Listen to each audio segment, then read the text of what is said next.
wabarakatuh. Selamat siang, salam sejahtera untuk kita semua.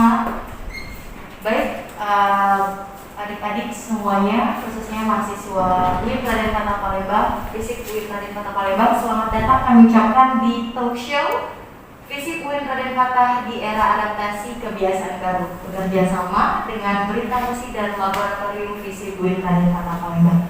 Baik, siang hari ini kita sudah kedatangan narasumber yang gak asing lagi, yaitu Wakil Dekan Dr. Yan Rizal MSI. Selamat siang Pak Yan. Selamat siang. Waalaikumsalam warahmatullahi wabarakatuh. Kayaknya ini Pak Yan ini sangat sibuk sekali, jadi baru bisa live sekarang. Terima kasih Pak Yan atas waktunya. Oke, jadi adik-adik semuanya, hari ini kita mengangkat tema kegiatan akademik dan pembelajaran di masa pandemi COVID-19.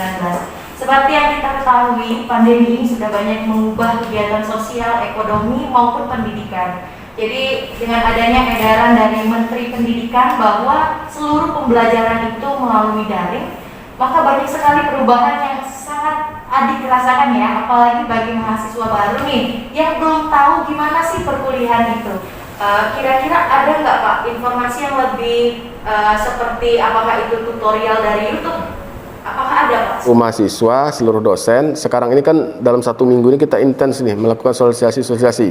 Jadi bagaimana cara menggunakannya itu sudah ada, tutorialnya sudah ada, dan saya sudah sharekan ya, sudah sebarkan itu ke berbagai grup-grup WA mahasiswa supaya mereka tahu. Dan yang untuk e-learning yang sekarang, cara pemakainya tidak terlalu rumit. Ya, tidak terlalu rumit. Walaupun ini masih baru ya, saya juga masih baru menggunakannya, tapi setelah saya coba kan tidak terlalu rumit ya, karena agak mirip dengan penggunaan Google Classroom. Jadi kalau kita terbiasa pakai Google Classroom, nah insya Allah ketika menggunakan e-learning Raden Patah.ac.id akan lebih mudah ya, tinggal diikuti saja prosedur-prosedur yang ada di situ. Memang fitur-fiturnya belum terlalu lengkap, tapi paling tidak untuk standar kita memulai pembelajaran untuk semester ini sudah bisa dimulai sambil ya dikembangkan terus. Oke Pak, baik. Sejauh ini menurut Bapak kendalanya itu apa sih Pak dalam pembelajaran secara online ini? Ini kan soal kebiasaan tadi ya. Pertama ke soal kebiasaan itu dulu. Kita belum terbiasa dari pola tatap muka langsung ke pola virtual. Nah ini yang belum membiasa di kita ya. Nah karena belum terbiasa itu kita juga agak sedikit tergagap-gagap kadang-kadang gitu. Baik penguasaan secara sistemnya, penguasaan aplikasinya gitu itu masih belum terbiasa.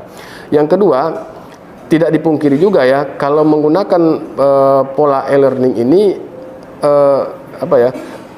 sandaran utamanya adalah kepada IT, gitu kan, teknologi informasi, terutama fasilitas internet. Nah di kita kan persoalan juga kenapa akses internet di masyarakat, di mahasiswa itu kan berbeda-beda. Ada yang kenceng, ada yang cepat, itu ada yang susah mencari sinyalnya, gitu, terutama bagi mahasiswa yang berada di daerah-daerah. Nah ini memang kendala bagi kita gitu. Nah kemudian juga kendala lainnya sistem interaktif ya, ini yang agak sulit gitu ya, karena terbiasa dengan tatap muka yang interaktif. Nah ketika e-learning memang dia tidak se-interaktif ketika bertatap muka gitu. Nah ini kembali lagi sekarang tadi kita bagaimana membiasakannya gitu. Nah karena itulah model-model pembelajaran yang selama ini digunakan secara konvensional ya mau tidak mau ya harus kita mulai membiasakan untuk merubah ke model-model yang baru ini, harus ya mau tidak mau gitu. Ya betul sekali, berarti adik-adik juga dituntut untuk selalu aktif ya Pak ya, berinteraksi walaupun via online gitu ya Pak ya. Nah jadi adik-adik selain pembelajaran secara online, layanan administrasi pun secara online, betul ya Pak ya? Bisa dijelaskan Pak seperti apa? Nah ya, di UIN Raden Patah khususnya ya, dan juga di Fisip, seluruh layanan akademik ya, seluruh layanan kemahasiswaan, pembelajaran semuanya sekarang sudah berbasis online. Kalau untuk pembelajaran tadi, nah itu menggunakan fasilitas e-learning.radenpatah.ac.id ya, jadi khusus untuk pembelajaran ini. Yang akan memakainya adalah dosen dan mahasiswa. Gitu kan. Nah kemudian layanan administrasi, misalnya mahasiswa ingin mengurusi surat keterangan kuliah, kemudian mungkin ingin mencetak KRS atau mungkin ingin membuat surat izin penelitian, SK pembimbing dan sebagainya gitu. Nah, seluruhnya itu sekarang juga harus menggunakan metode online. Nah, di kita itu menggunakan aplikasi silaya.radenfatah.ac.id. Itu kalau untuk layanan akademik ya. Jadi silakan bagi adik-adik mahasiswa untuk mengakses pada link itu gitu. Nah, bagaimana kalau bimbingan skripsi, ya kan sekarang sudah menggunakan juga aplikasinya, yaitu aplikasinya bimbingan.ta.radenfatah.ac.id. Jadi masuk ke situ gitu. Jadi semuanya sudah disiapkan. Nah, sekarang juga sedang kita kembangkan juga ini mungkin dalam waktu dekat ini model e-skripsi.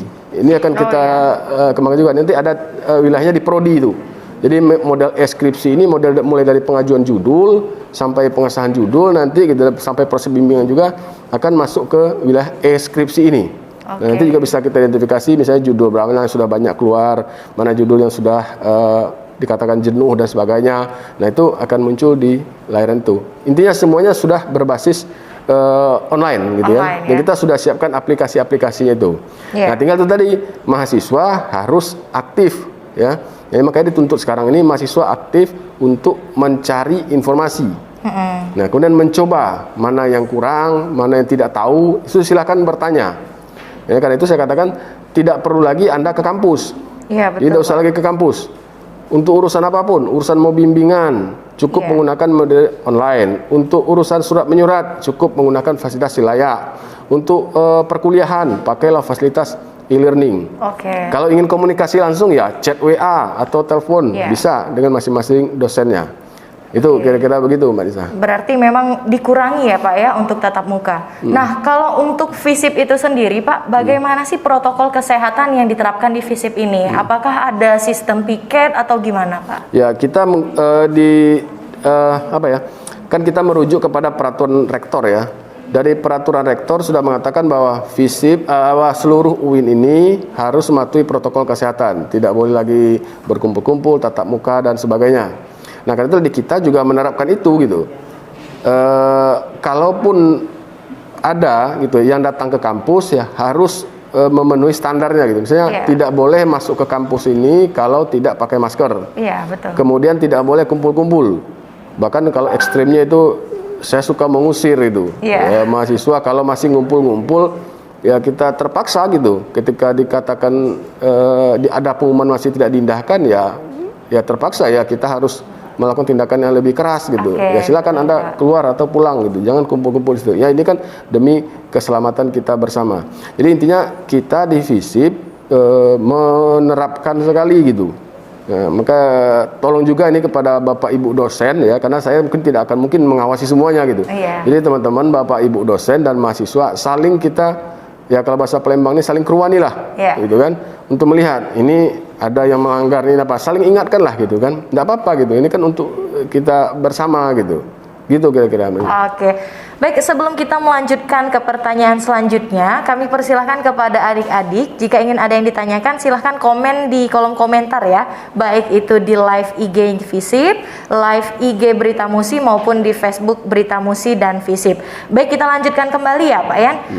Yang ingin saya tanyakan lagi adalah bagaimana sih dari pihak FISIP sendiri untuk mengatasi keluhan-keluhan dari mahasiswa terkait pembelajaran online ini, karena kan banyak keluhan adik-adik ini mulai dari kuota internet, mulai dari susah sinyal, mulai dari dosen yang mungkin tidak pengertian, yang mungkin dosen juga ada yang berpikir ini mah cuma sedikit alasan, mungkin juga adik-adik ada yang memanfaatkan kondisinya. Nah itu bagaimana Pak? Ya itu kita sudah antisipasi, sudah perhitungkan lah, mudah-mudahan begitu ya. Pertama begini ya, soal kuota internet dulu nih. Nah, kuota internet itu kan sekarang kan sudah ada kerjasama ya dari UIN dengan Telkomsel ya. Tapi memang hanya khusus untuk yang Telkomsel nih. Jadi yang adik-adik yang nomornya bukan Telkomsel ya gantilah ke Telkomsel untuk mendapatkan kuota murah. Kemudian juga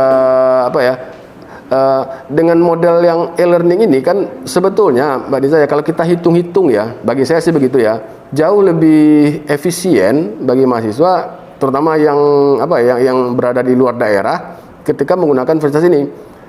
Kan dengan model e-learning ini kan mereka kan tidak perlu ke Palembang. Mereka tidak perlu ke UIN, dan dikata mereka juga tidak perlu ngekos di sini, tidak perlu bayar tempat kos, biaya makan, transport dan sebagainya. Mereka cukup di rumahnya saja gitu.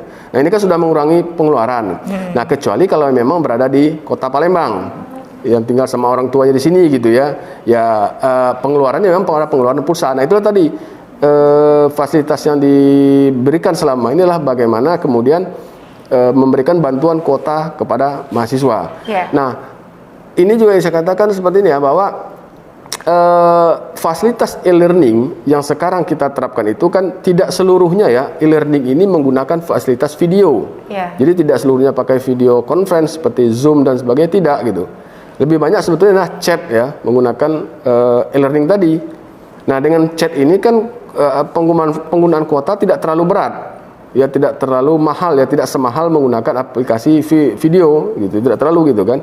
Nah, karena itulah kepada dosen juga kita selalu buat edaran dan kita selalu ingatkan bahwa kondisi kita sekarang ini kan kondisi darurat. Jadi tidak dalam kondisi yang seperti sebelumnya. Nah, oleh karena itu diperhatikan juga metode-metode dalam pembelajaran terhadap mahasiswanya. Kedisiplinan, keketatannya dalam memperlakukan pembelajaran mahasiswa juga disesuaikan gitu, bukan dikurangi ya, tapi disesuaikan dengan kondisi yang begini. Misalnya gini, kalau misalkan pemberian tugas, kalau dulu mungkin diwajibkan 3 hari lagi Anda kumpul tugas, kalau tidak saya tidak kasih nilai, misalnya kayak gitu. Nah kalau dengan model begini ya diberikan kelonggaran, misalkan 1 minggu gitu kan, supaya ada rentang waktu. Dan kemudian juga kepada dosen juga kita ingatkan, ketika mahasiswa terlambat memberikan tugas ya jangan langsung dipotong begitu kan, jangan langsung langsung di-cut bahwa tidak boleh lagi, tidak gitu. Kita lihat situasi seperti apa gitu kan. Kalau memang kondisinya begini ya berarti kita harus lebih dan prodi itu menjadi ujung tombak ya untuk mengawasi. Kan itu kita selalu katakan, untuk prodi tolong diawasi, dilihat gitu. Bagi mahasiswa juga ketika ada keluhan silakan sampaikan. Saya terbuka saja sih gitu ya, mau sampaikan ke saya boleh gitu kan, atau melalui ke prodi juga silakan gitu. Wah, tentu kita akan cek dari cek gitu ya, benar apa enggak sih informasinya gitu.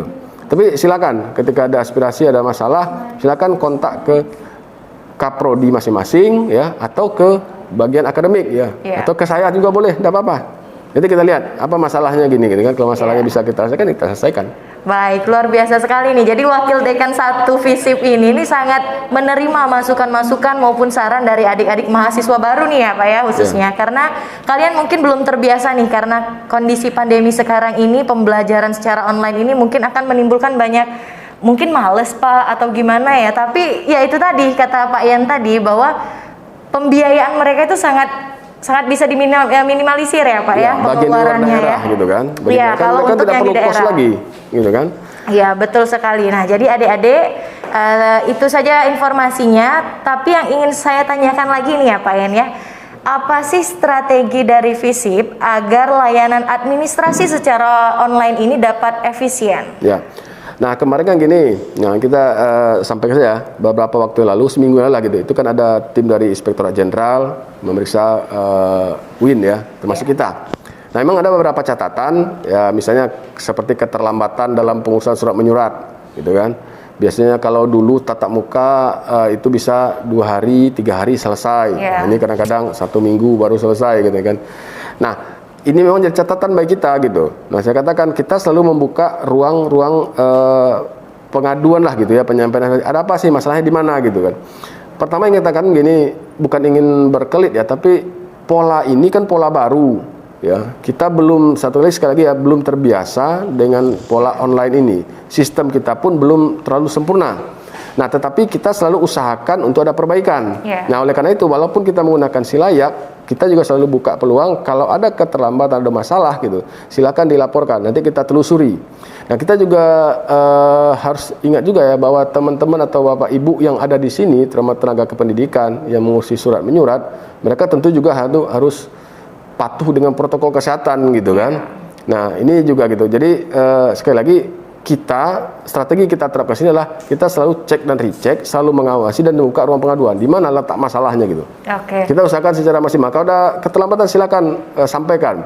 Kalau bisa kita cepatkan, ya kita cepatkan dia. Oke, baik Pak. Pertanyaan dari dosen-dosen juga nih Pak. Apakah diwajibkan memakai aplikasi e-learning tadi, ataukah bisa melalui chat WhatsApp? Apakah nanti tidak terhitung disimak atau gimana itu Pak? Ini curhat ya. Iya. Sekalian. Wajib ya. Jadi, Berarti diwajibkan ya wajib Pak ya? Kalau sekarang wajib, ya, tidak boleh tidak, wajib menggunakan e-learning. Dalam arti kata, seluruh proses pembelajaran harus menggunakan aplikasi itu. Oke, Nah, baik. pertanyaan sekarang, boleh nggak kalau misalkan saya pakai chat WA sebentar atau pakai video? Karena di e-learning kita itu belum ada video loh, belum bisa pakai video conference, belum bisa di situ. Iya. Kami ingin video conference nih, pakai Zoom misalnya atau pakai Google Meet atau apa gitu kan? Bisa nggak gitu? Boleh gitu. Tapi nanti harus lakukan modifikasi. Nanti kata begini, hasil dari pertemuan virtual tadi direkam. Nah, hasil rekamannya nanti disimpan dan linknya itu dimasukkan ke dalam Google Drive.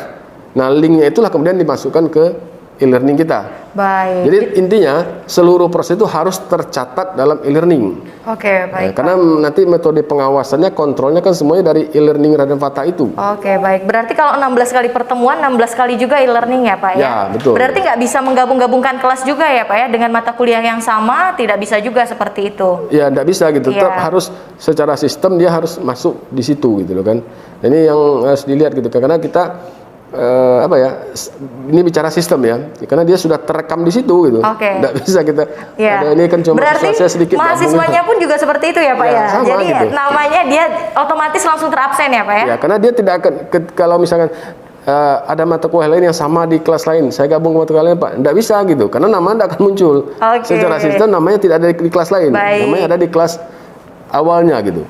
Oke, Nah, Pak. ini yang Baik. harus dicermati. Nah, sekali lagi ya, saya katakan ini kan hal baru ya, Iya. bagi mahasiswa dan bagi kami juga baru gitu. Karena itu kita harus sama-sama aktif. Dan mahasiswa juga perlu diingat ya, terutama mahasiswa yang 2020 nih yang baru-baru. Anda sekarang ini sudah berstatus sebagai mahasiswa, bukan lagi siswa gitu.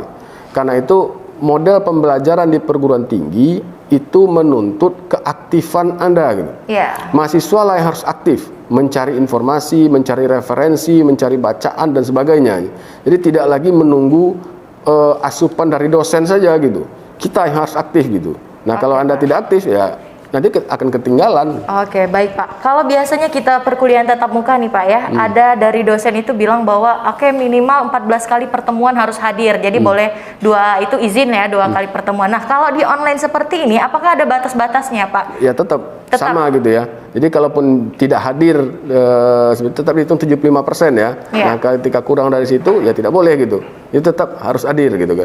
Nah, kalau secara sistem kan kelihatan tuh. Iya. Ada apa endaknya gitu kan. Nah, jadi tidak bisa dibohong-bohongi lagi, sebenarnya nggak bisa lagi gitu kan. Nah, gitu loh ya adik-adik ya. Jadi sekarang ini sudah Sama lebih dosennya juga ketat loh ya ya. Pak ya. Jadi ya kalau yang kemarin semester kemarin itu mungkin masih bisa pakai Zoom, pakai WhatsApp, bisa pakai upload tugas-tugasnya lewat WhatsApp ya Pak ya. Tapi kalau sekarang kita sudah punya aplikasi khusus yaitu elearning.radenfata.ic.id ya. Nah, Dan baik. juga saya sampaikan juga sekarang ini kan dengan model begini, selain bagi mahasiswa, bagi dosen juga dituntut semakin disiplin. Iya, betul Pak. Karena dengan cara seperti ini, kan ada standar penilaian nih, ada kolom penilaian juga ada. Gitu. Nah, dengan model e-learning ini kan tidak bisa lagi nih nilai memberikan nilai kasihan atau apa Iya. subjektif, tidak bisa lagi ya, Iya, karena dia betul. tercatat langsung di situ gitu kan. Oke, betul Kalau kita Pak. mengatakan ini kayaknya anaknya bagus nih atau apa, ya sudah saya kasih nilai besar, tidak bisa lagi gitu. Betul, Pak. Karena dia tercatat langsung di situ. Adakah batas waktu Pak setiap pertemuan kalau di e-learning ini Pak? Ada sesuai jadwal. Sesuai Kan di jadwal? situ sudah ada jadwalnya. Gitu. Ya. Ketika dibuka e-learning langsung muncul jadwal kuliahnya. Misalnya jam 7.30 sampai dengan 10.30. Iya. Ya, sesuai dengan jadwal itu. Jadi kalau kurang dari situ dianggap tidak selesai melakukan pertemuan atau gimana Pak? Tidak, tetap dianggap selesai pertemuan gitu kan. Tetap dianggap bahwa dia hadir pada periode itu, walaupun tidak cukup, tidak apa-apa gitu, tidak masalah gitu. Tapi ketika sebelum itu masuk, nah dia khawatir nanti tidak tercatat. Oke. Nah sekarang ini untuk absensi ini sedang dikembangkan baru. Nah itu langsung saja ya, kalau soal absensi itu sedang dikembangkan oleh tim Pustipd. Ya bagaimana mekanisme absensi ini bisa terbaca di fasilitas e-learning dengan baik gitu kan. Nah ini yang sedang dikembangkan dulu ya. Jadi Baik. mudah-mudahan nanti absensi ini juga sedikit fleksibel. Oke. Karena e-learning misalnya gini loh. kalau kuliahnya itu jam 8.30 sampai 10.30 dan ternyata kemudian ada kendala. mahasiswa ini misalnya kan gitu ya tidak bisa datang pada jam segitu, mungkin karena sinyal dan sebagainya. Nah dia baru bisa bergabung misalnya jam sore, gitu kan? Gimana caranya itu? Nah ini yang sedang dirumuskan. Nah kita sedang usulkan supaya fleksibel, paling tidak 1 hari. Jadi betul. kalau dari pagi sampai ke sore, kalau ada mahasiswa yang baru masuk, ya tetap dihitung. Gitu. Ya betul sekali Pak. Apalagi nih ada yang jam 4 sore kan, mungkin mereka mau requestnya pindah ke jamnya, itu sekarang masih diusahakan ya Pak ya. Kita sedang usahakan untuk perbaikan itu ya. Baik adik-adik, jadi walaupun kita via e-learning, adik-adik juga tetap harus berkomunikasi dengan dosennya secara langsung, bisa lewat WhatsApp itu tadi ya.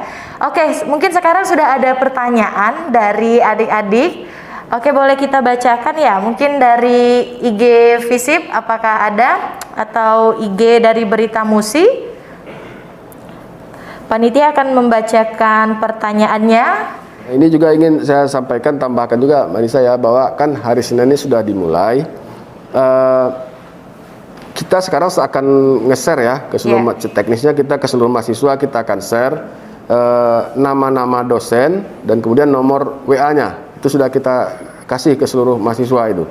Nah, nanti mahasiswanya akan diminta di sini untuk menghubungi dosennya. Gitu. Jadi saya minta mereka menghubungi dosennya, jangan dosen menghubungi mahasiswa duluan. Karena dosen tidak tahu nanti, pasti tidak tahu nomor mahasiswa yang mana gitu kan. Jadi diminta sekarang ini bagi adik-adik sekalian ya. Jadi silahkan nanti hubungi dosennya masing-masing. Gitu kan, jelaskan bahwa Anda adalah mahasiswa mata kuliah ini jam sekian dengan dosennya ini gitu. Nah, terus tanyakan gimana teknisnya gitu. Nah, nanti dari dosennya yang akan menjelaskan ya apakah sesuai jadwal itu dan kemudian gimana teknisnya, nanti dosennya akan kita minta untuk menjelaskannya. Karena itu diminta untuk masing-masing mahasiswa membikinlah kelompok-kelompok mahasiswa per kelas. Tentukanlah koordinatornya gitu. Nah, nanti yang akan menghubungi dosennya cukup dari koordinator kelas ini. Oke, Pak. Untuk menghubungi pertama sekali gitu kan. Nah, untuk kalau sudah sekali masuk e-learning, sudah berjalan, nah dia bisa bisa terus saja gitu, melalui e-learning saja lagi, nggak perlu komunikasi dari WA gitu. Tapi untuk pertama kali hubungi dosennya gitu. Oke, baik Pak. Dan ini banyak sekali pertanyaan dari anak-anak ya, bahwa untuk tanda tangan KRS Pak, berarti itu tidak secara langsung ya Pak ya, tidak diwajibkan ya Pak ya, karena kondisi pandemi sekarang ini tanda tangan KRS dosen PA itu tidak diwajibkan ya Pak ya. Nah ini kan saya katakan sekali lagi kepada mahasiswa, terutama mahasiswa baru nih yang seperti ini ya, bahwa dengan model online SIMAK kita gitu kan, KRS, kalau KRS kan include ke SIMAK, sudah ada di SIMAK, mahasiswa memilih mata kuliahnya di SIMAK, kemudian nanti menghubungi dosen PA-nya untuk di ACC.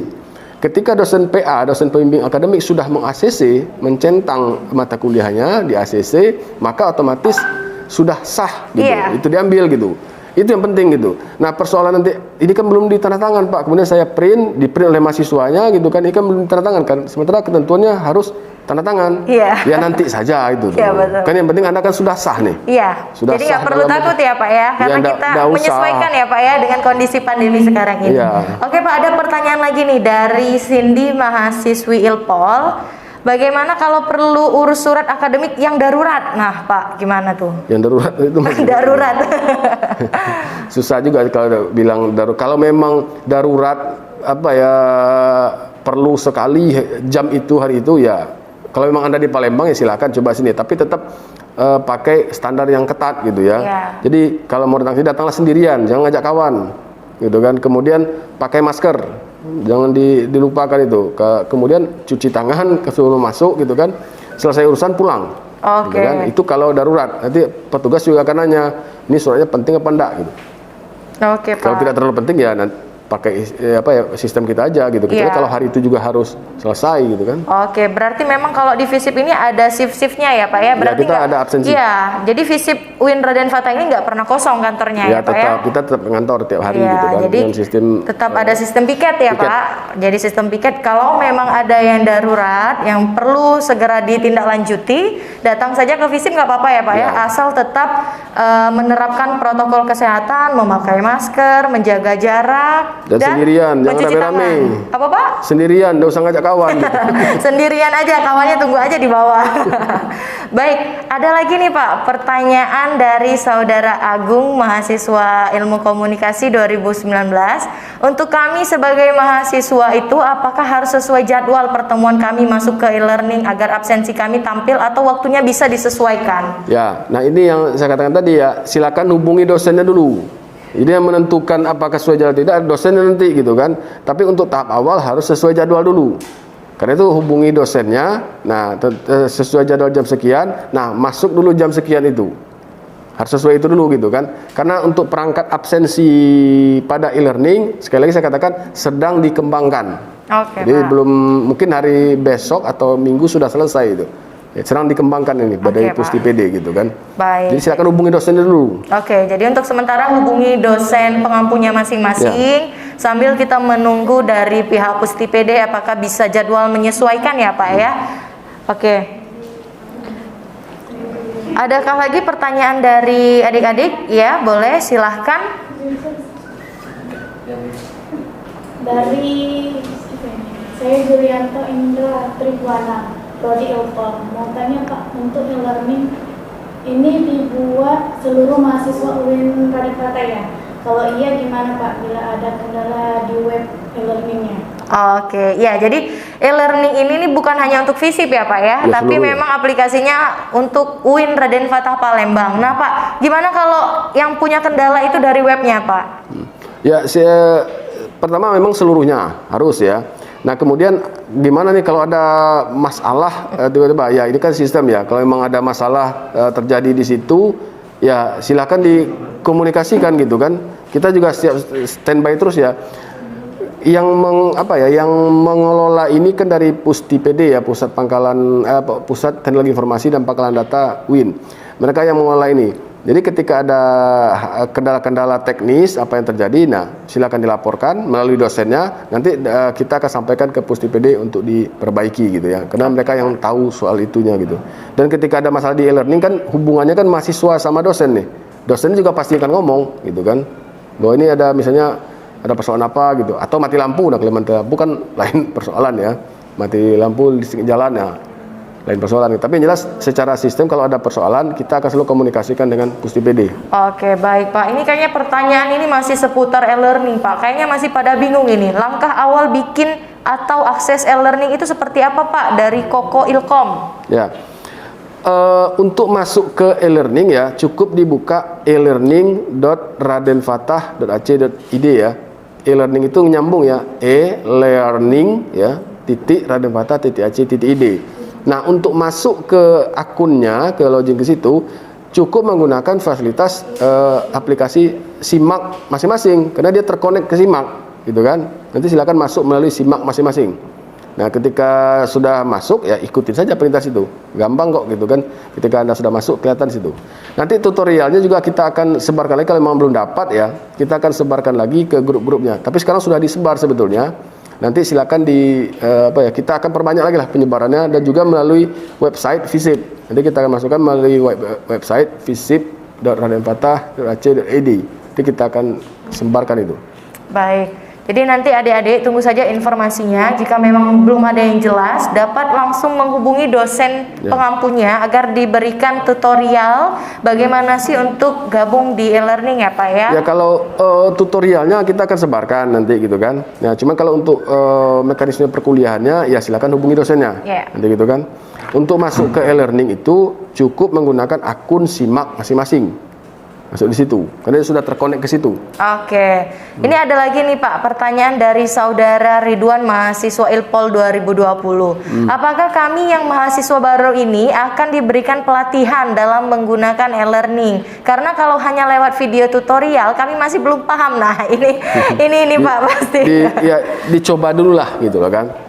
Setahu saya sih, ya yang saya coba gitu ya, karena saya juga baru mencobanya kemarin. Tidak terlalu rumit ya, ketika dibuka bisa masuk ke situ gitu kan. Apalagi aplikasi dipakai oleh mahasiswa. Aplikasi dipakai mahasiswa kan lebih sederhana. Yang dosen justru agak lebih rumit karena harus mengupload bahan ajar dan sebagainya gitu. Kalau yang dibuka oleh mahasiswa sebenarnya tidak terlalu rumit gitu. Tapi yang jelas kita akan buka ya ruang-ruang dialog itu, nah termasuk dengan prodi. Nah, jadi silakan nanti berhubungan dengan prodi kalau ada masalah-masalah seperti itu. Tutorialnya selain dari yang di video, juga kita akan buat tutorial dalam bentuk tertulis. Jadi kita akan sebarkan ini tutorial dalam bentuk tertulis seperti apa penggunaannya e-learning ini. Oke, baiklah. Jadi adik-adik, itu informasi yang dapat diberikan oleh Wakil Dekan 1 Visip UIN Raden Fatah Palembang. Ada lagi kah yang ingin dipertanyakan? Nanti kalau memang diperlukan, kita lihat dulu perkembangannya ini ya, karena ini tahapnya masih baru. Kalau memang diperlukan, kita akan adakan nanti mungkin semacam pelatihan singkat lah ya, untuk mahasiswa tentang e-learning ini. Oke, Pak. Ya tentunya secara online juga. Oke. Nah, kita lihat dulu apakah memang diperlukan atau cukup dari situ gitu kan. Oke, Pak. Karena kalau saya coba sih sebetulnya tidak sulit, gitu Oke, kan. Pak. Mirip kayak Google Classroom ya. Oke. Sederhana kok cara pemakaiannya iya. gitu. Baik, Pak. Ini ada lagi nih, Pak, pertanyaan dari anak Ilpol 2019. Kayaknya ini berdasarkan pengalaman kemarin ya, Pak ya. Bagaimana kalau menemukan dosen yang hanya kasih tugas saja dan tidak pernah kasih materi, Pak? Nah, gimana nih, Pak? Itu siapa dosen itu? Aduh, Ada yang dia ngaku? nggak sebut merek, Pak, ya, sebut nama. Ya, kita selalu ingatkan ya kepada dosen. Nah, makanya mungkin dari mahasiswa itu sudah tersebar lah ya chat WA saya tentang aturan-aturan perkuliahan itu. Kita sudah buat SOP juga sudah ada bahwa untuk perkuliahan itu yang aturan standarnya adalah dengan pola seperti adalah 60-40 ya. 60% itu adalah interaksi, artinya penjelasan materi. Nah, 40%-nya boleh tugas. Jadi jangan tiap pertemuan tugas terus gitu. Jadi 60%-nya adalah penyampaian materi, nah kemudian baru 40% tugas. Kalau memberikan tugas harus ada rentang waktu yang logis, ya. Jangan misalnya ngasih hari ini, besok harus kumpul. Itu tidak logis, gitu kan. Karena kan banyak juga dosen lain yang memberikan tugas yang lain, gitu kan. Nah, kalau ada kendala-kendala juga, kalau masih ada yang dosen yang melanggar seperti itu, ya silakan nanti dihubungi ke prodi, kasih tahu ke prodinya gitu. Ya, rahasia dijamin lah pokoknya. Iya, Pak.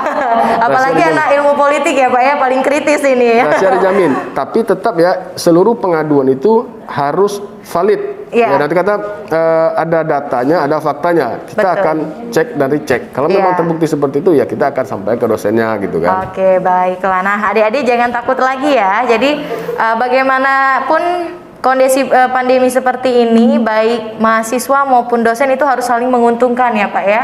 Jadi dosennya enak, mahasiswanya juga enak. Nah, Pak, ada pertanyaan lagi nih. Pertanyaan dari Anissa, mahasiswi Ilkom angkatan atas. Waduh, angkatan atas ini udah nggak tahu berapa digit ya. Bagaimana dengan kami yang sudah memasuki tingkat akhir yang mengambil MK mengulang, tetap menggunakan e-learning yang biasanya jumlah mahasiswanya hanya 1-2 orang, atau gimana ini, Pak? Ya tetap sama gitu ya. Karena kalau dia tidak menggunakan learning, maka data-data perkuliahannya itu tidak akan terrecord, ya tidak terekam dalam SIMAK. Itu masalahnya. Walaupun dia satu orang pun dalam satu kelas itu tetap harus menggunakan aplikasi e-learning. Ya, tidak bisa gitu. Karena dia terekam dalam SIMAK gitu kan. Nah, jadi mau saya satu orang atau orang tetap harus menggunakan aplikasi e-learning. Baik, aduh luar biasa sekali nih informasinya. Mungkin adik-adik yang nggak up to date di dalam grup ya, yang nonton live IG sekarang dapat informasi yang sangat bermanfaat nih. Jadi adik-adik kalau nggak ikut e-learning berarti dianggap tidak hadir ya, Pak ya. Kalau nggak hadir ya tahu sendirilah ya nilainya seperti apa. Baik, Pak Yan, adakah pesan untuk adik-adik mahasiswa baru nih, Pak Yan, khususnya? Ya, yang pertama saya katakan bahwa Anda harus aktif ya mencari informasi tentang proses pembelajaran kita dan metode perkuliahan. Dan kemudian kita sudah bikin grup WA khusus mahasiswa baru Ilpol dan juga Ilkom dan juga mahasiswa yang lain. Nah, seluruh informasi mengenai proses pembelajaran ini carilah sumber informasi yang valid. Nah, sumber informasi yang valid adalah dari Visip sendiri. Nah, dari grup WA yang sudah saya buat khusus itu, disitulah sumber informasi yang valid. Karena itu ada saya, ada WD2, WD3, Kaprodi di situ. Nah, mereka lah nanti yang akan berwenang menyampaikan informasi. Jangan informasi berdasarkan katanya. Nah, ini jangan ini dari mahasiswa dari siapapun, karena katanya begini Pak, katanya begini Pak. Nah, ini tidak boleh gitu. carilah informasi yang valid, dan kita sangat terbuka ya dengan berbagai informasi-informasi itu. Jadi kalaupun ditanyakan sebagainya, kita selalu sampaikan, jawablah gitu. Saya selalu jawab gitu kan, bahkan malam pun saya jawab. Walaupun sebetulnya dari ketentuannya ini perlu sampaikan juga ya, dengan metode e-learning sekarang ini, metode online ini, harap perhatikan juga etika dan tata krama berkomunikasi dengan dosen. Nah ini sekali lagi ya, kita kan belum terbiasa nih. Nah saya katakan kepada mahasiswa selalu bahwa dosen itu bukan teman Anda gitu. Iya, betul sekali, Nah, Pak. karena itu ketika berkomunikasi dengan dosen, WA misalnya, SMS ataupun telepon, itu ada etikanya. Gitu. Nah, jadi jangan disamakan gitu. Nah, itu sudah saya sampaikan beberapa kali itu. Misalnya harus menggunakan assalamualaikum, menjelaskan identitas kita, siapa namanya. Karena dosen kan tidak akan nyimpen nomor seluruh mahasiswa. Kemudian keperluannya apa gitu kan, jelaskan di situ gitu. Nah, kemudian apakah Pak, saya kirim WA sekarang tapi nggak dibalas sama dosennya, ya jangan juga ngarap balas langsung. Dosen kan punya kerjaan lain. Iya, betul ya, sekali, Pak. Sabar dulu gitu. Susah apa ya? Ya memang begitulah sebagai mahasiswa gitu. Iya, sebagai betul. mahasiswa harus banyak sabar gitu kan. Dan dikata begini loh, silahkan berkomunikasi tapi menggunakan etika-etika yang ada gitu. Ya kalau kita sampaikan sekarang, ya mungkin sore atau siang nanti dibalas, syukur-syukur langsung dibalas gitu kan. Betul. Tapi saya selalu katakan pada dosen agar komunikatif lah dengan mahasiswa, gitu kan. Nah satu lagi mungkin ini perlu disampaikan juga. Ada keluhan ya, saya tidak tahu apakah di sini. Nah ini mungkin ini. Bagaimana cara menanggapi dosen Nah ini yang mau saya sampaikan tuh. Yang bimbingan melalui e-learning tapi dosen tersebut tidak memahami aplikasi tersebut, Pak. Aduh, iya juga nih, karena dosen juga baru belajar ya, Pak ya, baru juga menggunakan ini. Bimbingan, maksudnya bimbingan skripsi ya. Oh, kalau bimbingan ini bimbingan TA ya, Pak ya? Bimbingan TA, bukan e-learning ya, bimbingan TA. Kalau bimbingan beda lagi ya, Pak, dengan e-learning ya, Pak? Ya itu kalau bimbingan TA kan dia ada dua fasilitas yang pakai selama ini, bisa pakai WA, bisa pakai bimbingan TA.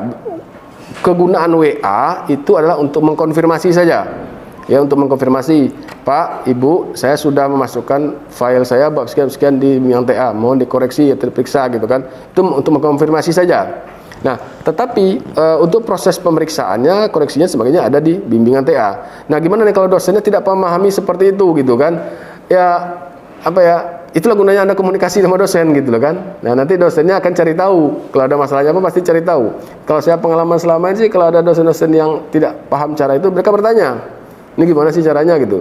Makanya sama dosen juga sekarang, kalau dosen-dosen yang hadir sekarang ini ada di sini, saya sampaikan, kalau belum menguasai metode online ini atau ada kendala metode online ini, silakan dikomunikasikan, ditanyakan saja ya. Tidak apa-apa gitu kan, daripada nanti bertele-tele gitu kan, masalah, silakan ditanyakan saja sekali, gitu Pak. kan. Ya berarti jadi sekarang ini mau dosen maupun mahasiswa sama-sama belajar ya, Pak ya, agar kita semua bisa menggunakan aplikasi-aplikasi yang mendukung pembelajaran secara online ini. Nah Pak, ada lagi nih Pak pertanyaan dari mahasiswa kita.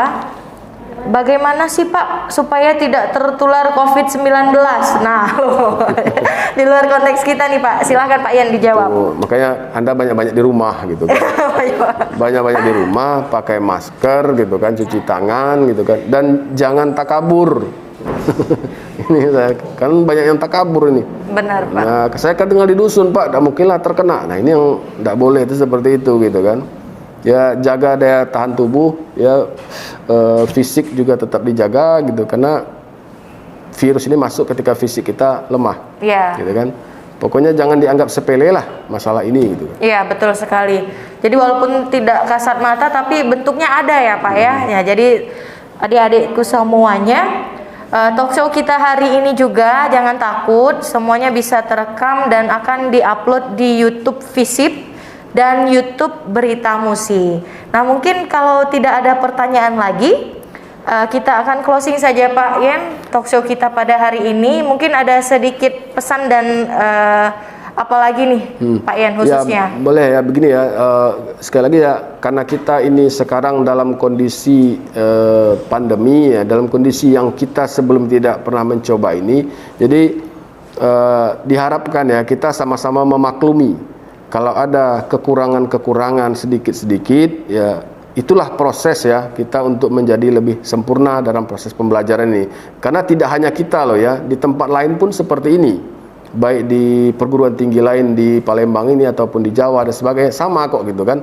Semuanya masih berproses untuk mencari yang sempurna. Yeah. Nah, jadi kalau ada kekurangan-kekurangan gitu kan, jangan juga ini dianggap sebagai sudah antipati, sudahlah nggak mau, jangan gitu kan. Kita sedang berproses gitu ya, dan kita dari FISIP juga selalu terbuka. Kalau ada keluhan-keluhan, masukan-masukan, silakan disampaikan, baik melalui prodi ataupun melalui bagian akademik atau ke saya sendiri, tidak apa-apa, atau kan melalui bapak ibu dosennya, silakan. Biasanya kan kalau ngadunya ke bapak ibu dosen lebih terbuka, karena kalau ke saya tidak mau ngadu gitu.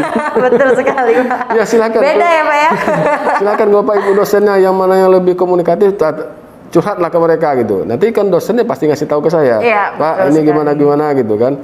Ya kalau memang itu bisa kita selesaikan dan itu data-datanya valid, ya kita akan selesaikan. Cuman jangan jangan menyebar sesuatu yang tidak ada tidak ada faktanya gitu. Yeah. Arti kata jangan menyebar fitnah gitu loh. Ini yang kita tidak inginkan gitu kan. Kita selalu terbuka. Yeah. Dan kemudian juga soal bimbingan. Nah, ini juga sering terjadi nih. Bimbingan lama Pak katanya kan. Nah, ini bermasalah gitu. Sudah saya masukkan hari ini, sudah 1 minggu belum diperiksa. Terkadang adik-adik ya, dosen ini kan banyak nih tugasnya.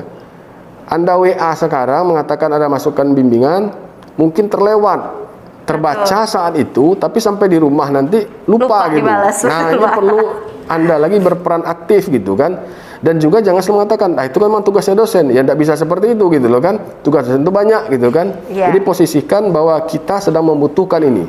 Karena itu kita harus bagaimana berlaku sebaik mungkin gitu. Jadi bagian dari proses bimbingan itu sendiri, kalau dalam skripsi ya adik-adik ya, proses bimbingan itu sendiri itu adalah proses dari membuat skripsi. Jadi bagaimana jerih payah ya, bagaimana ribetnya bimbingan, itulah proses dari skripsi gitu. Itulah proses yang Anda lewati gitu. Nah, ketika Anda berhasil melewati itu dengan baik, nah disitulah Anda kemungkinan sah ya, atau punya kemampuan atau punya keyakinan ya untuk diakui sebagai sarjana. Yeah. Jadi ada proses yang memang harus dilalui gitu. Betul. Seperti itu gitu kan. Di samping dari kita tentu selalu melakukan evaluasi gitu. Apa sih kekurangannya, apa kelemahannya, itu senantiasa kita lakukan. Oh ya, satu lagi nih, kan belum tutup ya? Iya, belum Pak, belum. Nah, silakan. satu lagi nih saya informasikan juga. Karena ini sifatnya ada semi internalnya ya, untuk internal FISIP juga kepentingannya. Kita kan menggunakan fasilitas SIMAK nih. Iya. Nah, bagi adik-adik yang sedang bimbingan skripsi dengan menggunakan fasilitas bimbingan TA, Radenfata.ac.id, Anda harus ya pada semester ini harus yang mengambil mata kuliah skripsi loh ya, yang mengambil mata kuliah skripsi atau yang sedang bimbingan harus memasukkan MK skripsi itu dalam SIMAK dan harus di ACC. Jadi jangan sampai nanti semester kemarin dimasukkan, semester sekarang tidak dimasukkan, padahal masih bimbingan. Iya. Tidak bisa gitu. Kenapa gitu? Karena di bimbingan TA dosen nanti tidak akan terbaca. Oke, Pak. Dia hilang namanya tuh. Jadi kalau sekarang apakah masih bisa atau sudah terlambat, Pak? Masih, kalau untuk menginput mata kuliah masih bisa. Masih bisa ya, Pak, dibantu ya? dari admin SIMAK gitu ya. Karena intinya gini, dia terkoneksi ke SIMAK. Iya. Jadi saya juga ngalamin demikian kan, ada mahasiswa saya WA, Pak, bimbingan saya kok belum diperiksa, saya cek ke bimbingan TA tidak ada namanya. Loh, kok bisa begini ya? Saya cek ke Pustipedi ternyata begitu. Dia harus menginput dulu mata kuliah di SIMAK dan di ACC oleh dosen PA-nya. Kalau tidak diinput di SIMAK dan tidak ada dosen PA-nya, maka di bimbingan TA namanya tidak muncul. Oh gitu, Pak. Nah, ini harus diingat soal-soal teknis begini. Kadang-kadang mahasiswa lupa, tidak memunculkan itu. Jadi SIMAK itu kuncinya loh untuk menentukan apa mata kuliah yang Anda ambil pada semester ini. Oke, baik Pak. Jadi ini juga nih pertanyaan seperti yang sudah dijelaskan sama Pak Ian barusan ya. Kalau belum proses skripsi, bisakah bimbingan melalui bimbingan TA? Ya nggak bisa ya Pak ya. Jadi harus ambil dulu MK skripsi di SIMAK, baru bisa tampil di bimbingannya tadi ya Pak ya, aplikasi bimbingan TA. Nah, jadi adik-adik semuanya, jadi insya Allah kita semua bisa melalui, kita semua dapat menghadapi pembelajaran secara online ini. Tenang, bukan hanya adik-adik aja, tapi seluruh dunia ini merasakan ya. Tapi hikmahnya adalah kita semua bisa lebih maju ya Pak ya, bisa melek teknologi, dan adik-adik juga nggak gaptek, benar ya Pak ya. Jadi ada hikmahnya di balik pandemi ini. Dan juga buat adik-adik FISIP nih khususnya, jangan takut. Selain pembelajaran secara online, insya Allah ke depan laboratorium terpadu FISIP UIN Raden Fatah Palembang yang dinahkodai oleh Pak Yulion Zalfa akan terus memberikan kegiatan-kegiatan yang positif yang akan menumbuhkan kreativitas untuk adik-adik FISIP. Untuk anak-anak Ilkom dan juga Ilpol jangan khawatir ya, walaupun pandemi kita semua tetap bisa berkreasi ya Pak ya, walaupun di rumah aja. Ya, karena itu saya juga harapkan lab ini bisa dijadikan ujung tombak gitu kan. Betul, Pak. Nanti dari mahasiswa kalau bisa kan kita juga pengen cetak mahasiswa-mahasiswa yang bisa menjadi penerus Bu Anissa misalnya gitu kan. Jadi MC-nya dari mahasiswa pula nanti gitu kan. Kita dorong ya, kan ini lab ya untuk kepentingan mahasiswa. Jadi silakan Oja pengen jadi MC ya, silakan belajar sama Bu Anissa, kita cobakan. Iya, betul sekali. Jadi pokoknya selama kuliah ini jangan hanya tok belajar aja. Jadi kemampuan kita harus terus diasah ya Pak ya. Jadi selain ilmu pengetahuan juga ada bakat-bakat yang insya Allah akan terus kami salurkan kepada adik-adik di bawah bimbingan dari Pak Yulion selaku ketua labnya. Mungkin itu saja ya Pak ya, talk show kita pada sore hari ini sangat bermanfaat sekali. Kami dari Laboratorium FISIP UIN Raden Fatah Palembang mengucapkan ribuan terima kasih khususnya kepada Pak Yen selaku narasumber dan juga kepada beritamusi.co.id yang telah bekerja sama. Mudah-mudahan ini bukan akhir tapi awal dari kerjasama-kerjasama berikutnya. Doakan semoga Laboratorium FISIP dapat mencetak mahasiswa yang lebih berkarya, berkreasi, dan berprestasi. Oke, terima kasih atas bergabungnya adik-adik dalam live Instagram FISIP dan Berita Musi, juga Facebook dan FISIP juga Berita Musi. Baik, kami akhiri. Wassalamualaikum warahmatullahi wabarakatuh. Selamat sore. Aduh.